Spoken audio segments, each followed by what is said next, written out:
అందరికీ హాయ్ అండి. ఈరోజు పొయ్యి మీద వంట అయితే మార్నింగ్ 4:30కే లేవడం జరిగింది. మరి ఈ విధంగా పచ్చడికి ప్రిపేర్ చేస్తున్నానండి. మరి మన వీడియోలోకి వెళ్ళబోయే ముందు అందరికీ ముక్కోటి ఏకాదశి శుభాకాంక్షలండి. అలాగే వెల్కమ్ టు దేవిరామ ఛానల్.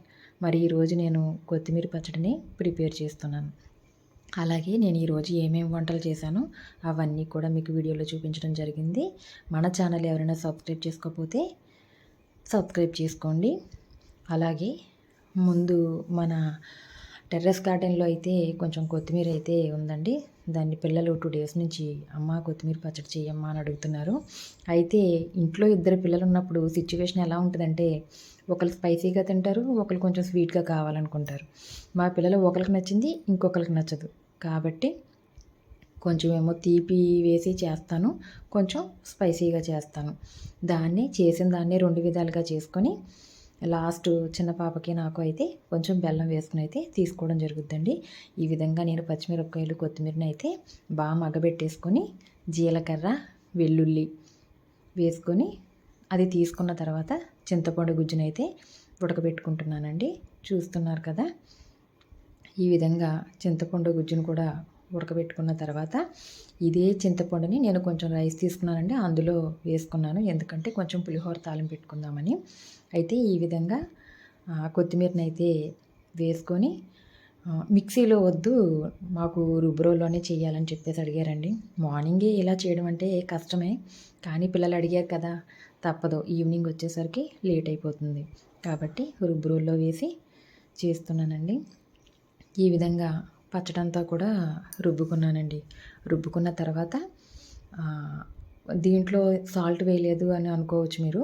సాల్ట్ కూడా కొంచెం నలిగిన తర్వాత వేద్దామని చెప్పేసి సాల్ట్ అయితే వేయలేదు. అప్పటికే ఈ రుబ్బు రోలు మీద పొత్రం అయితే లేదండి నాకు. అయితే గ్రైండర్లో ఉన్న పైది తీసేసి రుబ్బడం అయితే చేశాను.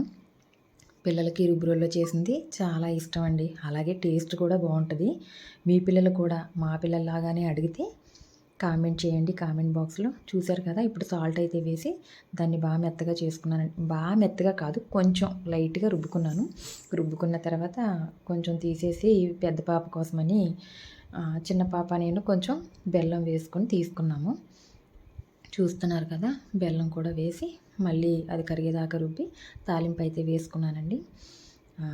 తర్వాత తాలింపు వేసిన తర్వాత మళ్ళీ అదే గిన్నెని క్లీన్ చేసుకొని మళ్ళీ పులిహోర తాలింపు అయితే పెట్టుకోవడం కోసం మళ్ళీ పెట్టుకున్నానండి అదే గిన్నెని.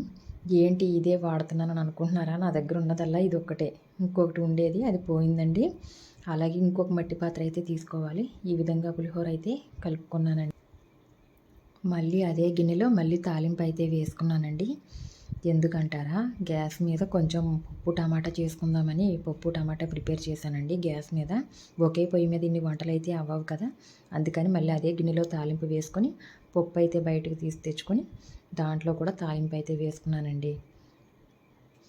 ఈ విధంగా తాలింపు కూడా వేసుకున్న తర్వాత మళ్ళీ అది తీసేసుకొని మళ్ళీ గిన్నెలో తాలింపు అయితే వేసుకున్నానండి. ఈ తాలింపు దేనికోసం అనుకుంటున్నారా? దొండకాయ ఫ్రై కూడా చేస్తున్నాను.